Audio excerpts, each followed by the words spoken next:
Hi hello guys, ಇದು ನನ್ನ evening mini blog. ಬರೀ ಸ್ಟಾರ್ಟ್ ಮಾಡೋಣ ಅಂತ. ಸ್ವಲ್ಪ ವಿಡಿಯೋಸ್ ಲೇಟಾಗಿ ಅಪ್ಲೋಡ್ ಆಗತ್ತೈತಿ. ಸಾರಿ ಗಾಯ್ಸ್. ಇವತ್ತು ರಜೆ ಇತ್ತು ಅಂತೇಳಿ ಇಸ್ಕಾನ್ ಟೆಂಪಲ್ಗೆ ಹೋಗತ್ತಿದ್ವಿ. ರೀಚ್ ಆದ್ವಿ ನೋಡ್ರಿ. ಇಲ್ಲಿಂದ ವಿಡಿಯೋ ಮಾಡೀನಿ ಇಸ್ಕಾನ್ ಟೆಂಪಲ್ ಹೆಂಗೈತಿ. ಮತ್ತು ನಾವು ಟ್ರೆಡಿಷ್ನಲ್ ರೆಡಿಯಾಗಿ ಹೋಗಿದ್ವಿ ಎಲ್ಲರೂ. ಮತ್ತು ಅಲ್ಲಿಂದ 2 ಫೋಟೋಸ್ ವಿಡಿಯೋಸ್ ತೊಗೊಂಡ್ವಿ. ಯಾಕಂದ್ರೆ ಇವತ್ತು ಯಾಕೋ ಸ್ವಲ್ಪ ಭಾಳ ವಿಡಿಯೋ ಮಾಡೋಕ್ಕಾಗಲಿಲ್ಲ. ಮತ್ತು ಇಸ್ಕಾನ್ ಟೆಂಪಲ್ ಮಸ್ತ್ ಐತಿ, ಭಾರಿ ಐತಿ ನೋಡ್ರಿ. ಹಿಂಗೆ ರೆಡಿ ಆಗಿದ್ದೆ ನಾನು. ಮಸ್ತ್ ಐತಿ ಇಸ್ಕಾನ್ ಟೆಂಪಲ್.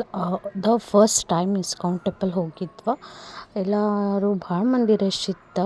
ಏಕಾದಶಿ ಇತ್ತಲ್ಲ, ಹಾಗಾಗಿ ಭಾಳ ಮಂದಿ ಬಂದಿದ್ರು ನೋಡ್ರಿ. ಇಲ್ಲಿ ಒಳಗಡೆ ಎಲ್ಲ ವಿಡಿಯೋ ಮಾಡಬೇಡ ಅಂತ ಹೇಳಿದ್ರು. ಬಟ್ ನಾನು ಯಾರಿಗೂ ಗೊತ್ತಾಗ್ಲಾರ್ದಂಗೆ ವಿಡಿಯೋ ಮಾಡಿಕೊಂಡೆ. ಹೊರಗೆ ಪ್ರಸಾದ ಕೊಡತ್ತಿದ್ರು. ಆ ಪ್ರಸಾದ ತೊಗೊಂಡು ಹೊರಟ್ವಿ. ಹಂಗೆ ಒಂದು ವಿಡಿಯೋ ತೊಗೊಂಡ್ವಿ. ಹಂಗೆ ಹೋಗಿ ಚಾದು ಕುಡ್ಕೊಂಡು ಅಲ್ಲಿ ಫಂಕ್ಷನ್ ಇತ್ತು, ಅದು ನೋಡ್ಕೊಂಡು ಮನೆ ಕಡೆ ಹೋದ್ವಿ. Bye guys, good night.